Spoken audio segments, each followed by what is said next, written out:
إن هو إلا ذكر للعالمين۔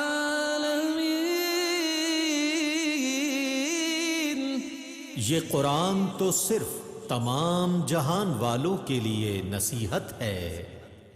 اعوذ باللہ من الشیطان الرجیم، بسم اللہ الرحمن الرحیم۔ ناظرین محترم، السلام علیکم ورحمۃ اللہ وبرکاتہ۔ میں ہوں آپ کا میزبان محمد رئیس احمد، اور پیش کیا جا رہا ہے تلاوت قرآن کریم، ترجمہ اور تفسیر پر مشتمل پروگرام پیغام قرآن۔ الحمدللہ 14واں پارہ نصف مکمل ہو چکا ہے اور نصف باقی ہے، اور آج تلاوت کی جائے گی انشاءاللہ 14ویں پارے کی، اور تلاوت قرآن کریم، ترجمہ اور تفسیر انشاءاللہ پیش کی جائے گی۔ تلاوت قرآن کریم کے لیے تشریف فرما ہے ممتاز و معروف قاری جناب قاری نعمان نعیمی۔ السلام علیکم ورحمۃ اللہ وبرکاتہ۔ وعلیکم السلام ورحمۃ اللہ وبرکاتہ۔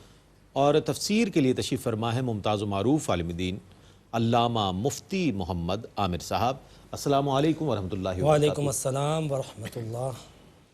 ناظرین محترم، آئیے تلاوت قرآن کریم کا آغاز کیا جا رہا ہے۔ التماس گزار ہوں قاری نعمان نعیمی سے کہ قرآن کریم کی آیات بینات کی تلاوت فرمائیں۔ اعوذ باللہ من الشیطان الرجیم، بسم اللہ الرحمن الرحیم۔ افامن الذین مکروا السیئات ان یخسف اللہ بهم الارض او یأتیهم العذاب من حیث لا یشعرون۔ میں اللہ کی پناہ میں آتا ہوں شیطان مردود سے۔ اللہ ہی کے نام سے شروع کرتا ہوں جو نہایت رحم فرمانے والا بہت مہربان ہے۔ جو لوگ بری سازشیں کرتے ہیں، کیا وہ اس بات سے بے خوف ہیں کہ اللہ انہیں زمین میں دھنسا دے، یا ان پر وہاں سے عذاب لے آئے جہاں سے عذاب آنے کا انہیں وہم و گمان بھی نہ ہو۔ او یأخذهم فی تقلبهم فما هم بمعجزین او یأخذهم على تخوف فإن ربکم لرؤوف رحیم۔ یا ان کو چلتے پھرتے پکڑ لے سو وہ خدا کو عاجز نہیں کر سکتے، یا وہ ان کو عین حالت خوف میں پکڑ لے تو بے شک تمہارا رب بہت مہربان نہایت رحم فرمانے والا ہے۔ اولم يروا الى ما خلق الله من شيء يتفيأ ظلاله عن اليمين والشمائل سجدا لله وهم داخرون۔ کیا انہوں نے یہ نہیں دیکھا کہ اللہ نے جو چیز بھی پیدا کی ہے اس کا سایہ اللہ کو سجدہ کرتے ہوئے دائیں اور بائیں جھکتا ہے، اور اس وقت وہ اللہ کے حضور عاجزی کرتے ہیں۔ وَلِلَّهِ يَسْجُدُ مَا فِي السَّمَاوَاتِ وَمَا فِي الْأَرْضِ مِن دَابَّةٍ وَالْمَلَائِكَةُ وَهُمْ لَا يَسْتَكْبِرُونَ يَخَافُونَ رَبَّهُم مِّن فَوْقِهِمْ وَيَفْعَلُونَ مَا يُؤْمَرُونَ۔ اور جو چیزیں آسمانوں میں ہیں اور جو چیزیں زمینوں میں ہیں، زمین پر چلنے والے اور فرشتے سب اللہ ہی کو سجدہ کرتے ہیں، اور وہ تکبر نہیں کرتے۔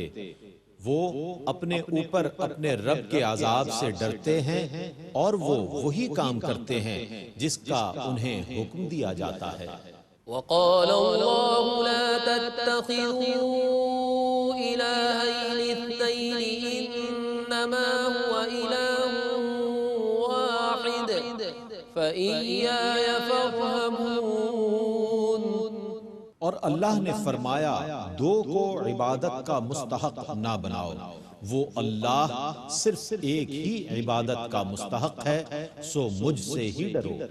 وَلَهُ مَا فِي السَّمَاوَاتِ وَالْأَرْضِ وَلَهُ الدِّينُ وَاصِبًا أَفَغَيْرَ اللَّهِ تَتَّقُونَ۔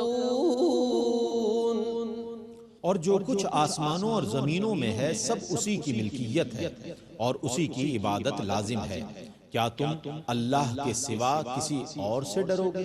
وما بكم من نعمة فمن الله ثم إذا مسكم الضر فإليه تجأرون ثم إذا كشف الضر عنكم إذا فريق منكم بربهم يشركون ليكفروا بما آتيناهم فتمتعوا فسوف تعلمون۔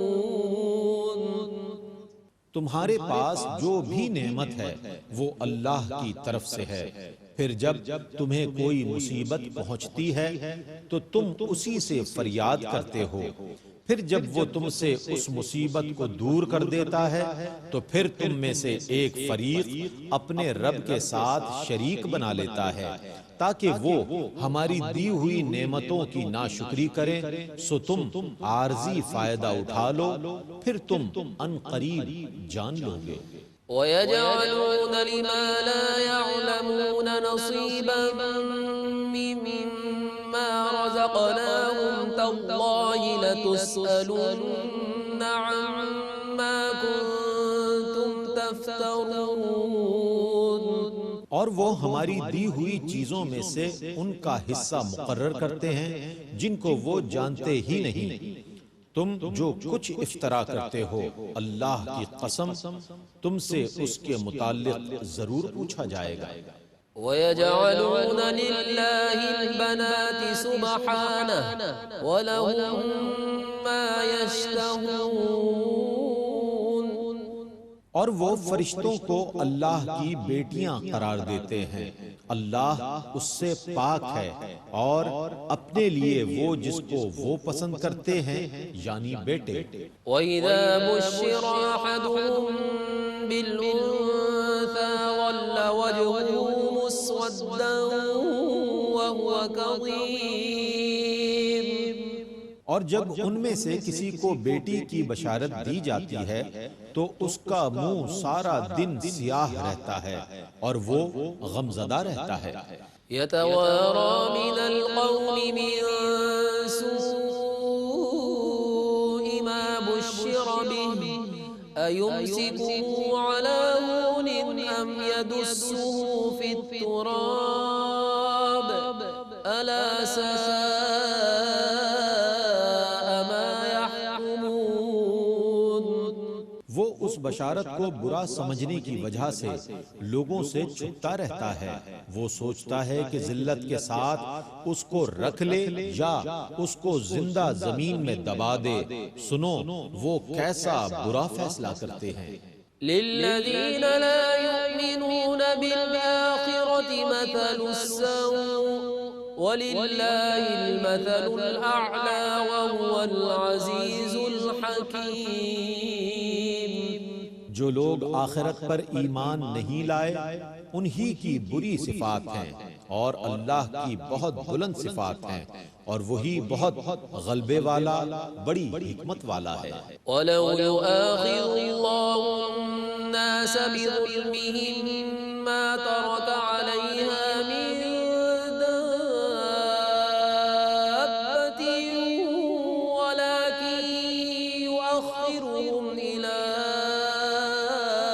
أَجَلٍ مُّسَمًّى فَإِذَا جَاءَ أَجَلُهُمْ لَا يَسْتَأْخِرُونَ سَاعَةً وَلَا يَسْتَقْدِمُونَ۔ اور اگر اللہ لوگوں کے ظلم کی بنا پر ان کی گرفت فرماتا تو روئے زمین پر کسی جاندار کو نہ چھوڑتا، لیکن وہ ان کو معین مدت تک ڈھیل دیتا ہے، سو جب ان کا معین وقت آ جائے گا تو وہ نہ ایک لمحہ پیچھے ہو سکیں گے نہ ایک لمحہ آگے بڑھ سکیں گے۔ وَيَجْعَلُونَ لِلَّهِ مَا يَكْرَهُونَ وَتَصِفُ أَلْسِنَتُهُمُ الْكَذِبَ أَنَّ لَهُمُ الْحُسْنَىٰ لَا جَرَمَ لهم النار وأنهم مفرطون. اور وہ اللہ کے لیے ان چیزوں کو تجویز کرتے ہیں جن کو وہ خود اپنے لیے ناپسند کرتے ہیں، اور ان کی زبانیں جھوٹ کہتی ہیں کہ ان کے لیے بھلائی ہے، بے شک ان کے لیے دوزخ کی آگ ہے اور وہ اس میں سب سے پہلے بھیجے جائیں گے.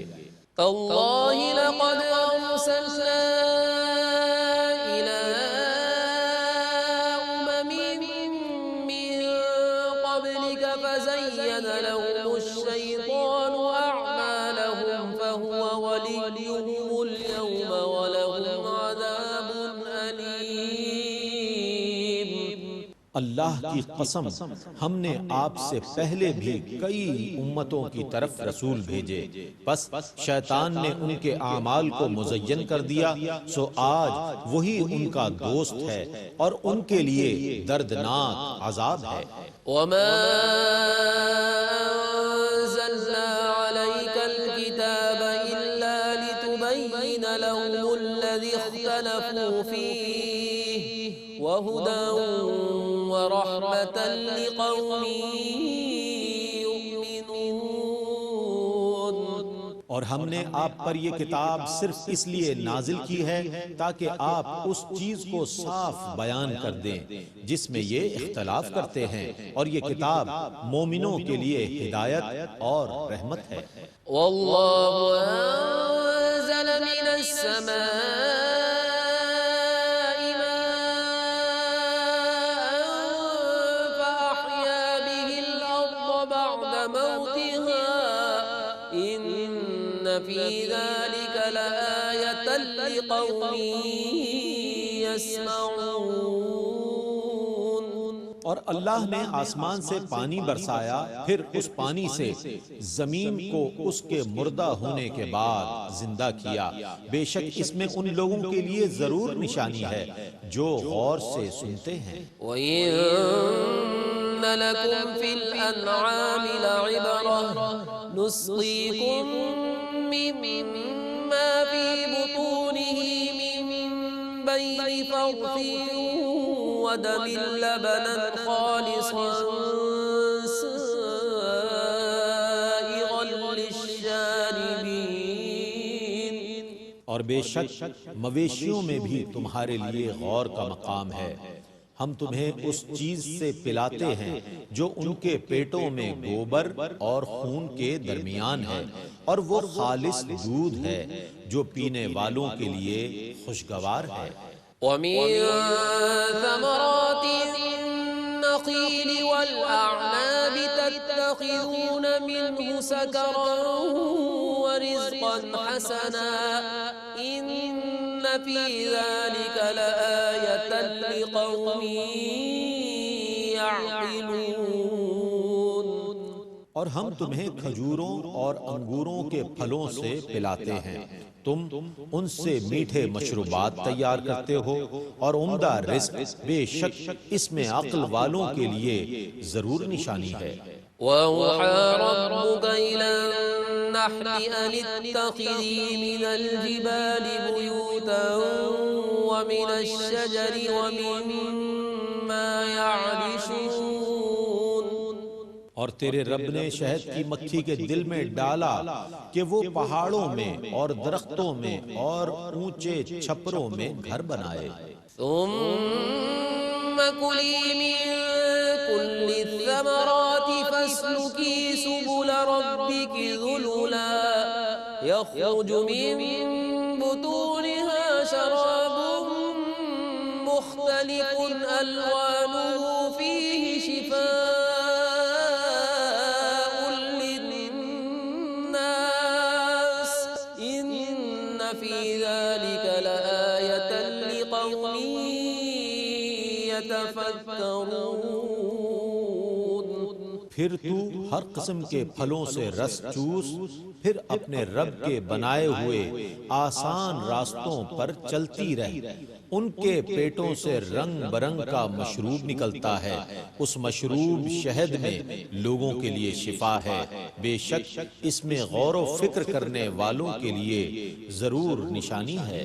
والله خلقكم ثم يتوفاكم ومنكم من يرد إلى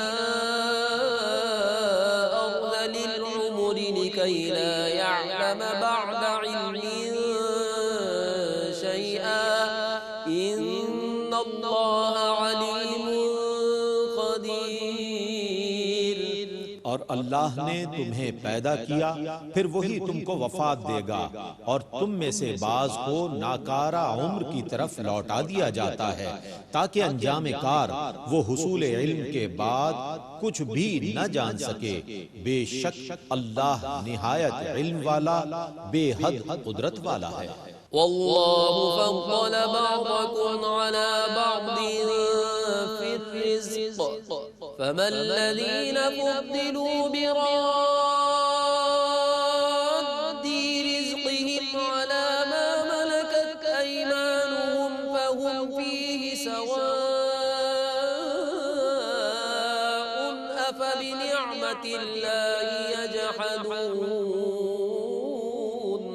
اور اللہ نے تم میں سے بعض کو بعض پر رزق میں فضیلت دی ہے، سو جن کو رزق میں فضیلت دی گئی ہے وہ اپنا رزق اپنے ان غلاموں کو دینے والے تو نہیں ہیں جو ان کی ملکیت میں ہیں، تاکہ وہ رزق میں برابر ہو جائیں، پس کیا وہ اللہ کی نعمت کا انکار کریں گے؟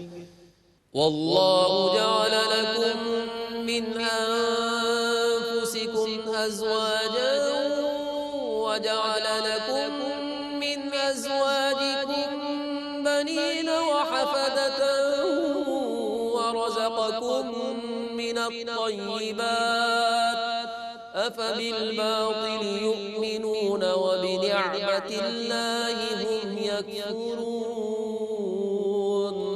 اور اللہ نے تم میں سے تمہارے لیے بیویاں بنائیں اور تمہارے لیے تمہاری بیویوں سے بیٹے اور پوتے بنائے اور تمہیں پاکیزہ چیزوں سے رزق دیا، تو کیا وہ باطل پر ایمان لاتے ہیں اور اللہ کی نعمت کا کفر کرتے ہیں؟ وَيَعْبُدُونَ مِن دُونِ اللَّهِ مَا لَا يَمْلِكُ لَهُمْ رِزْقًا مِّنَ السَّمَاوَاتِ وَالْأَرْضِ شَيْئًا وَلَا يَسْتَطِيعُونَ۔ اور وہ اللہ کے سوا ان چیزوں کی عبادت کرتے ہیں جو ان کے لیے آسمانوں اور زمینوں میں سے کسی بھی رزق کے مالک نہیں ہیں اور نہ کسی چیز کی طاقت رکھتے ہیں۔ فلا تضربوا لله الأمثال إن الله يعلم وأنتم لا تعلمون۔ سو تم اللہ کے لیے مثالیں نہ گھڑو، اور بے شک اللہ جانتا ہے اور تم نہیں جانتے۔ ضرب الله مثلا عبدا مملوكا لا يقدر على شيء ومن رزقناه منا رزقا حسنا فهو ينفق منه سرا وجهرا هل يستوون الحمد لله بل أكثرهم لا يعلمون۔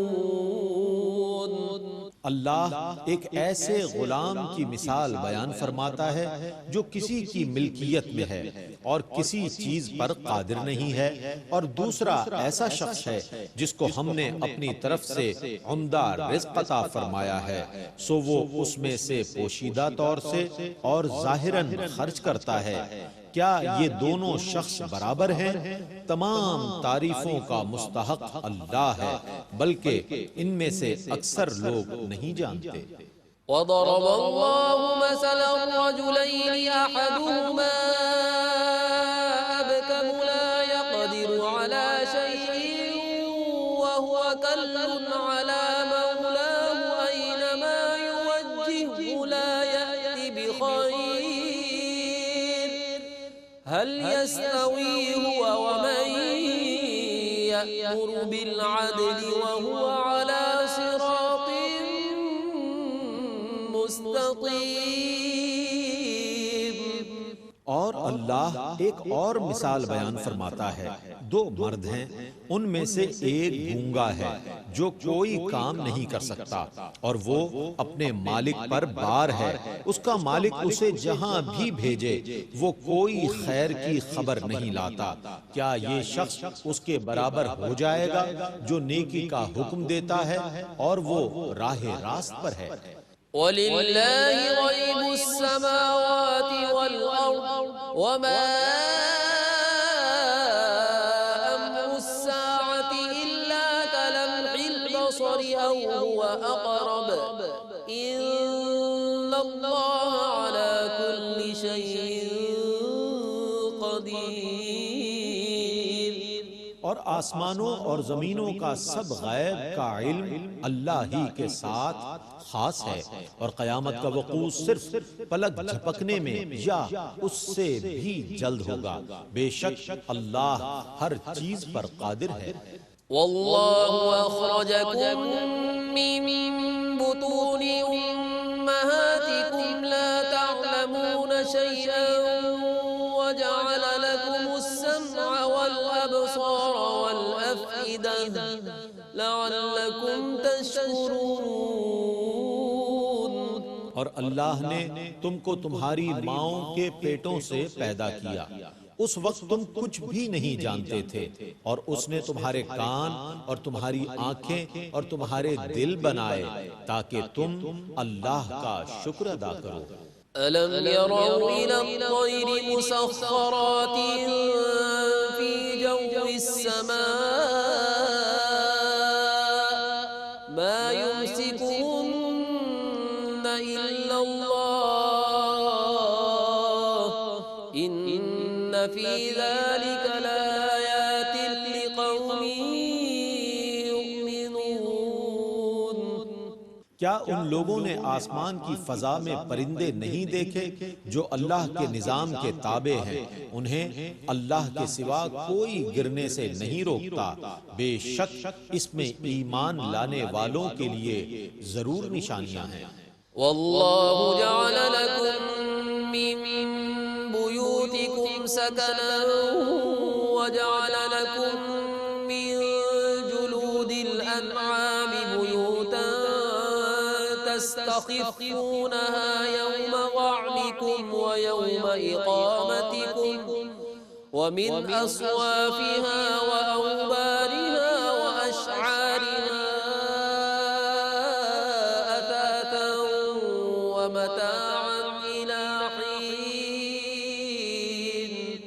اور اللہ نے تمہاری رہائش کے لیے تمہارے گھر بنائے اور تمہارے لیے مویشیوں کی کھالوں سے خیمے بنائے جن کو تم ہلکا پھلکا دیکھ کر سفر کے دن اور اقامت کے دن کام میں لاتے ہو، اور ان مویشیوں کے اون اور پشم اور بالوں سے ایک معین وقت تک فائدہ اٹھانے کے لیے گھریلو چیزیں بناتے ہو. والله جعل لكم مما خلق ظلالا وجعل لكم من الجبال أكنانا وجعل لكم سرابيل تقيكم الحر وسرابيل تقيكم بأسكم كذلك يتم نعمته عليكم لعلكم تسلمون. اور اللہ نے اپنی پیدا کی ہوئی چیزوں میں سے تمہارے فائدے کے لیے سایہ دار چیزیں بنائیں، اور اس نے تمہارے لیے پہاڑوں میں محفوظ غار بنائے اور تمہارے لیے ایسے لباس بنائے جو تمہیں گرمی سے بچاتے ہیں، اور ایسے لباس زرہیں بنائے جو تم کو حملوں سے محفوظ رکھتے ہیں. وہ تم پر اسی طرح اپنی نعمت پوری کرتا ہے تاکہ تم اس کی اطاعت کرو. فَإِن تَوَلَّوْا فَإِنَّمَا عَلَيْكَ الْبَلَاغُ الْمُبِينُ. يَعْرِفُونَ نِعْمَةَ اللَّهِ ثُمَّ يُنكِرُونَهَا يتبعونها وأكثرهم الكافرون. پھر اگر یہ روگردانی کریں تو آپ کا کام تو صرف وضاحت کے ساتھ اللہ کے احکام کو پہنچا دینا ہے.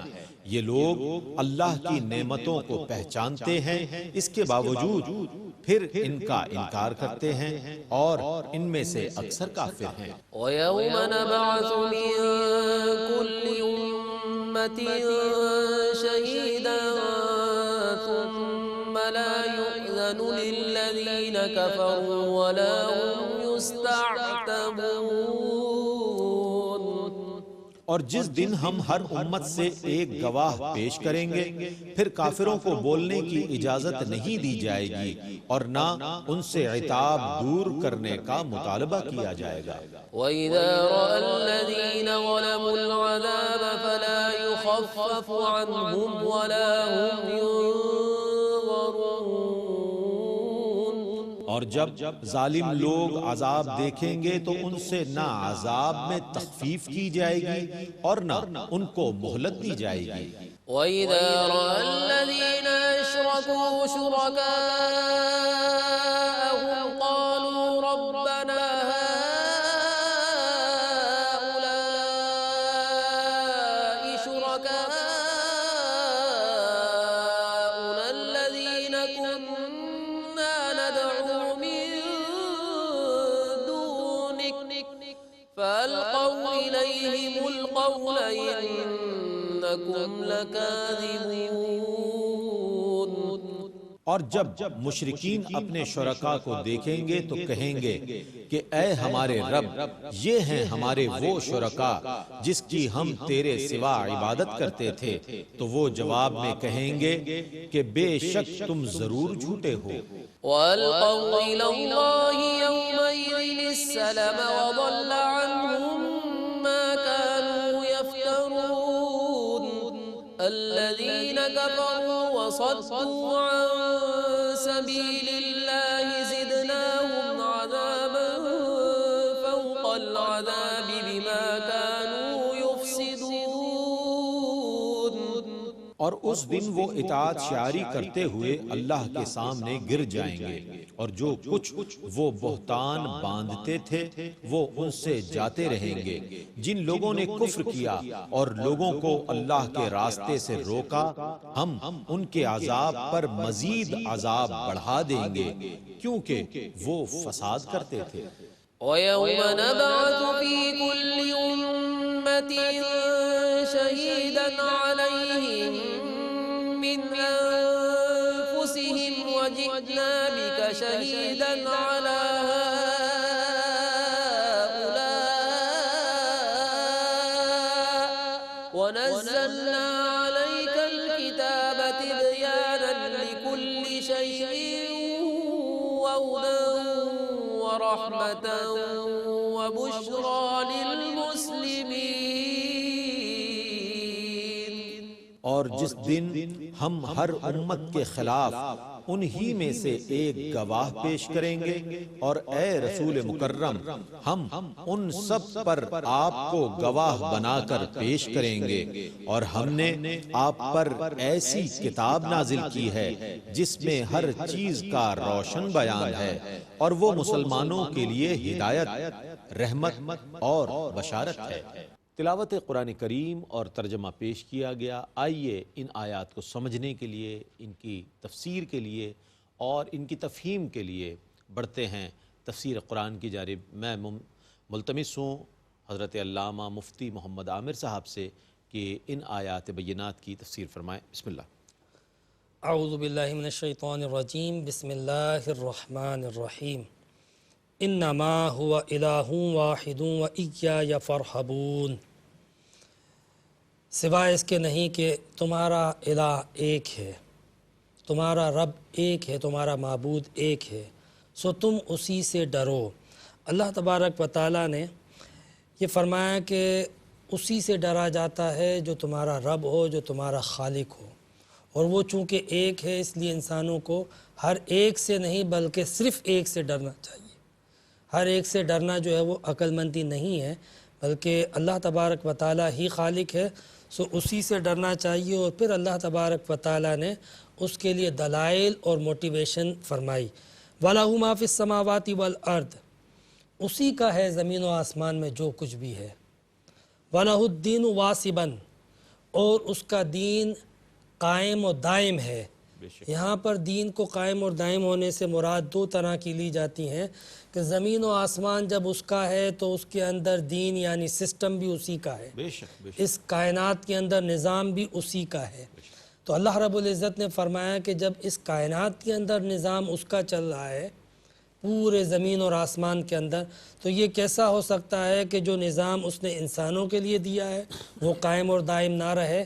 تو لہٰذا اس آیت سے مراد یہ بھی لی گئی ہے کہ جس طرح کائنات کے اندر جو ہے اللہ رب العزت کا سسٹم جو ہے وہ قائم اور دائم ہے، اسی طرح اس زمین پر اللہ رب العزت کا دین قائم اور دائم ہے۔ وَلَهُ الدِّينُ وَاصِبًا، پھر فرمایا أَفَغَيْرَ اللَّهِ تَتَّقُونَ، کیا تم اللہ کے سوا کسی اور سے ڈرتے ہو، کسی اور کا خوف رکھتے ہو؟ وَمَا بِكُم مِّن نِعْمَةٍ فَمِنَ اللَّهِ، تمہیں تو جو نعمت بھی ملتی ہے وہ تو اللہ کی جانب سے ملتی ہے، نعمتیں اس کی کھاتے ہو اور شکریہ کسی اور کا ادا کرتے ہو، مہربانیاں اس کی ہیں تم پر اور ڈرتے کسی اور سے ہو، یہ تو کوئی لوجک نہ ہوئی۔ اللہ نے فرمایا وَمَا بِكُم مِّن نِعْمَةٍ فَمِنَ اللَّهِ، کہ جو نعمت بھی انسانوں پر اتری ہے، دنیاوی ہو کہ اخروی ہو، مادی ہو کہ روحانی ہو، جسمانی ہو کہ ذہنی ہو، ہر نعمت بندے پر اللہ کی طرف سے اترتی ہے۔ تو جب ساری نعمتیں دینے والا وہ ہے تو پھر شکر بھی اسی کا ادا کرنا چاہیے، قدر بھی اسی کی کرنی چاہیے، عبادت و بندگی اور اطاعت و فرما برداری بھی اسی کی کرنی چاہیے۔ پھر اس کے بعد اللہ رب العزت نے ایک انسان کی نفسیات کا ذکر کیا کہ انسان کی سوچ کیسے ہے۔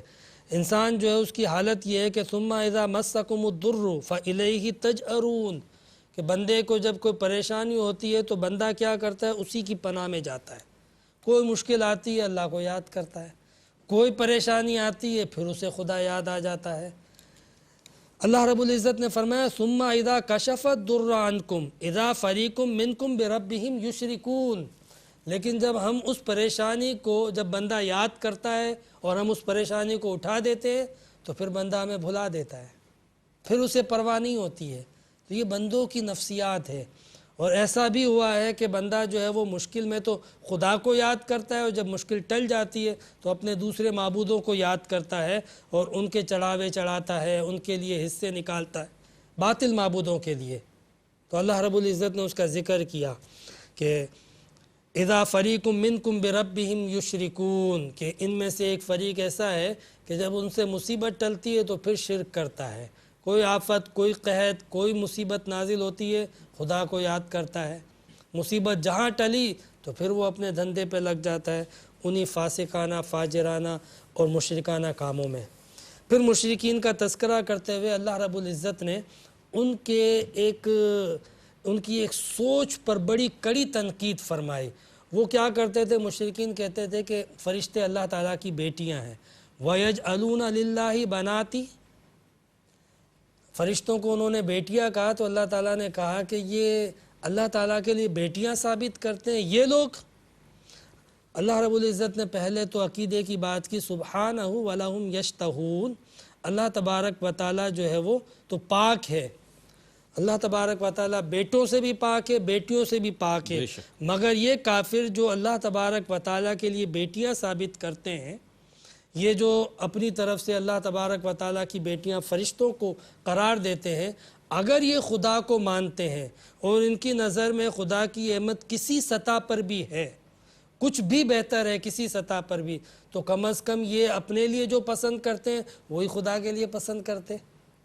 تو اس کا مطلب یہ ہوا کہ حقیقت میں یہ خدا کو مانتے ہی نہیں ہیں، بس دعوے ہیں اور ظاہراً وہ کہتے ہیں کہ نہیں ہم خدا کو مانتے ہیں۔ یہ انہی بتوں کو مانتے ہیں جن کے چڑھاوے چڑھاتے ہیں، جن کی عبادت کرتے ہیں، جن کی پوجا کرتے ہیں، جن کا کاروبار کرتے ہیں، یہ خدا کو نہیں مانتے ہیں۔ اگر خدا کو مانتے ہوتے اور کسی سطح پر بھی اپنے آپ سے خدا کو بہتر سمجھتے تو کم سے کم جو ہے وہ اپنے لیے جو پسند کرتے ہیں وہ خدا کے لیے بھی پسند کرتے۔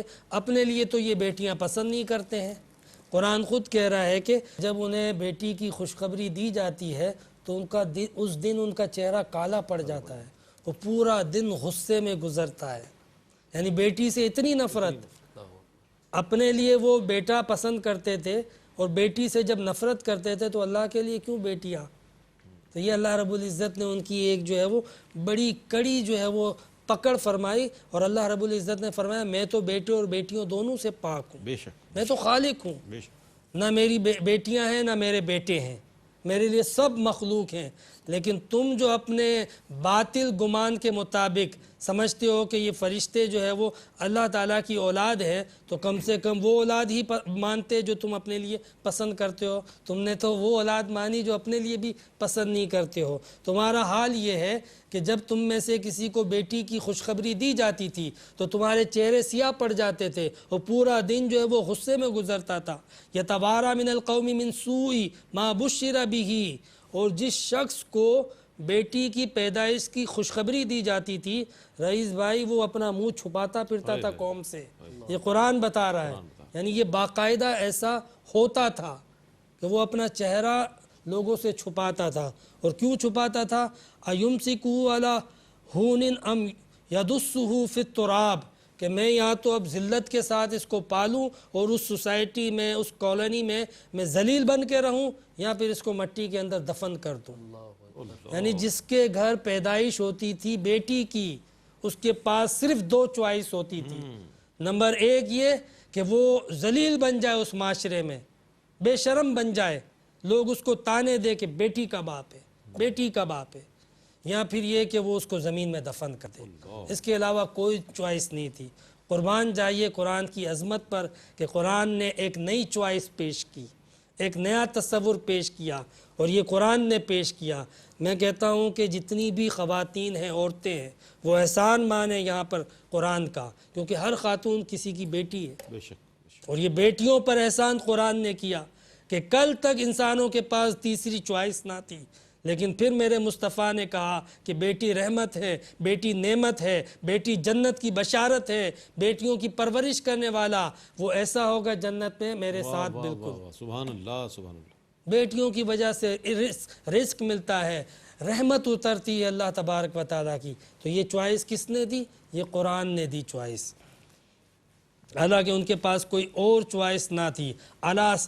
الا ساء ما یحکمون، کہ بہت ہی بڑا حکم وہ لگایا کرتے تھے اپنی اس کمینی سوچ کے ذریعے، کہ وہ جو ہے وہ بیٹیوں کے لیے اس طریقے کا تصور کرتے تھے کہ بس ہمیں جو ہے وہ بیٹا چاہیے، بیٹا ہماری جنگوں میں کام آئے گا، بیٹا ہمارے کاروبار میں کام آئے گا، بیٹا ہمارے لیے جو ہے وہ لڑنے کے لیے، قبضہ کرنے کے لیے ایک طاقت کا ذریعہ بنے گا۔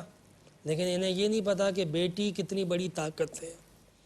اس معاشرے کے اندر جس طریقے سے بیٹوں کی ضرورت پڑتی ہے، بالکل اسی طرح بیٹیوں کا کردار ہے، بیٹیوں کی اہمیت ہے، بیٹیوں کی عظمت اور ضرورت ہے، اس کا بھی کسی طریقے سے انکار نہیں کیا جا سکتا، اور آج وقت نے ثابت بھی کیا اور قرآن کے اس تصور کو دنیا نے تسلیم بھی کیا۔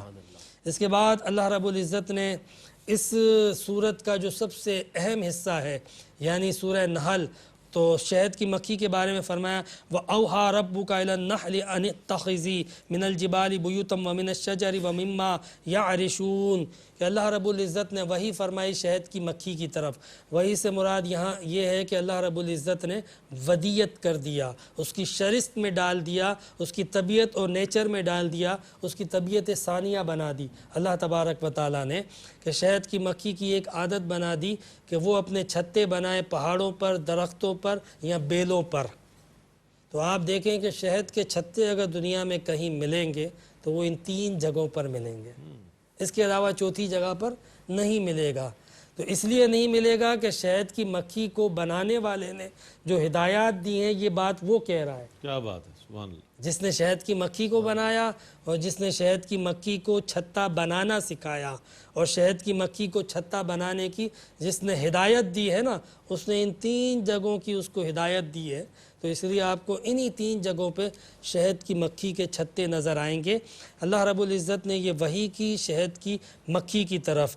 پھر اللہ رب العزت نے فرمایا ثم کلی من کل الثمرات، پھر تو ہر پھل میں سے کھا، فسلکی سبول ربکی ذللا، اور چل ان راستوں پر جو تیرے لیے تیرے رب نے متعین کیے ہیں۔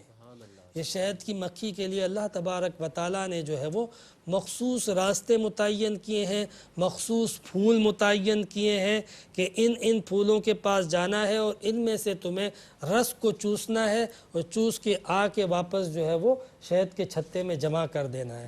تو یہ بڑی حیرت انگیز بات ہے کہ اگر ہم شہد کی مکھی کے ایک نظام کو دیکھیں تو آپ کو اندازہ ہوگا کہ ہم تو انسان ہیں جنہیں اللہ نے عقل عطا کی ہے، ہم تو اللہ رب العزت کی تخلیق کا شاہکار ہے۔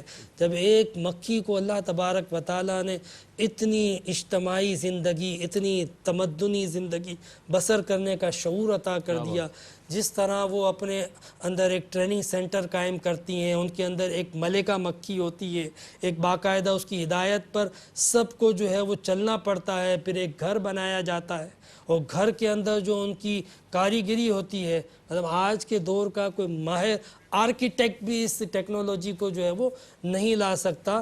مسدس گھر ہوتا ہے، آپ نے دیکھا ہوگا 6 دیواریں ہوتی ہیں، آپ کو مطلب 6 دیوار والا کوئی جو کھانا ہے وہ کہاں ملتا ہے؟ مطلب یہ شہد کی مکھی کو جو اللہ تعالیٰ نے جو ہنر عطا فرمایا، جو فن عطا فرمایا، کہ اس کو جو مسدس قسم کا جو مکان بنانے کی صلاحیت عطا کی، سب یکساں ہوتے ہیں، پھر وہ اپنے اندر سے ہی نکلنے والے ایک ویکس کے ذریعے اس کے اوپر پلاسٹر کرتی ہیں، اور اس ویکس کے اندر باقاعدہ ایسے کیمیکلز اور ریزز ہوتی ہیں کہ صرف شہد کی مکھی اندر داخل ہو سکتی ہے، کوئی اور داخل ہونے جائے تو وہ اس کے اندر سے ایسے جراثیم اور ریزز نکلتی ہیں کہ وہ انہیں داخل نہ ہونے دیں۔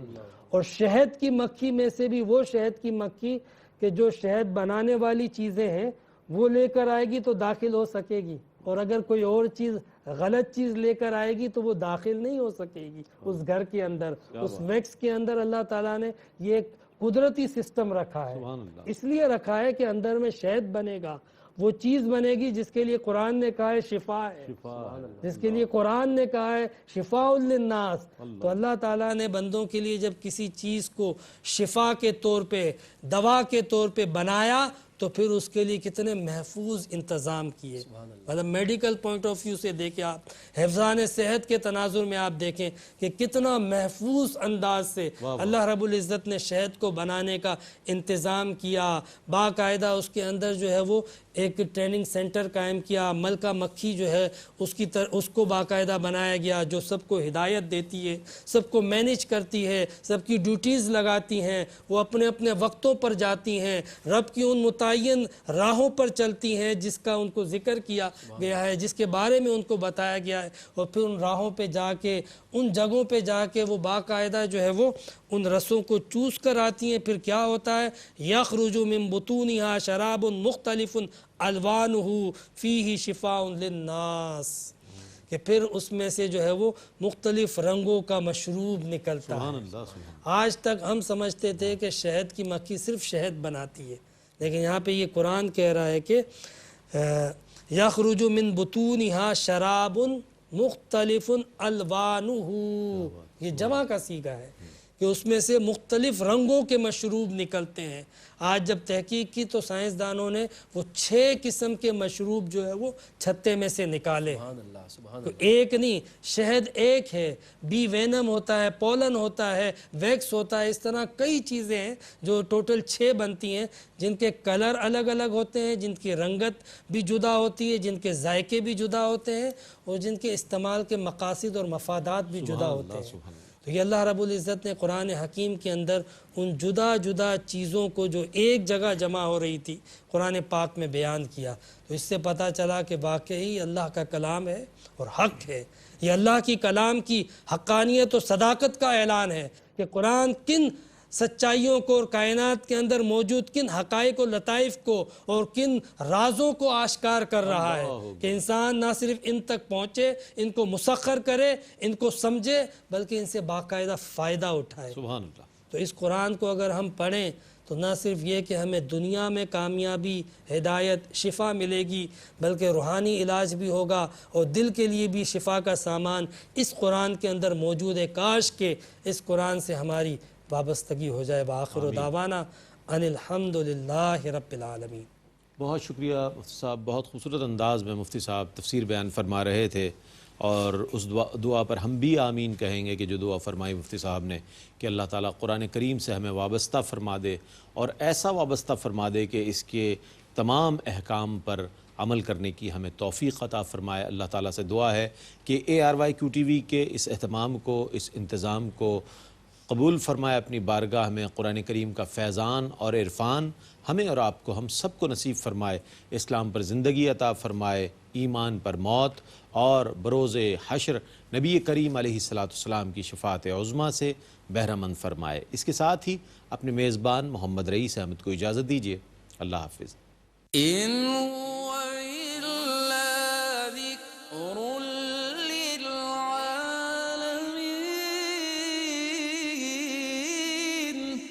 یہ قرآن تو صرف تمام جہان والوں کے لیے نصیحت ہے۔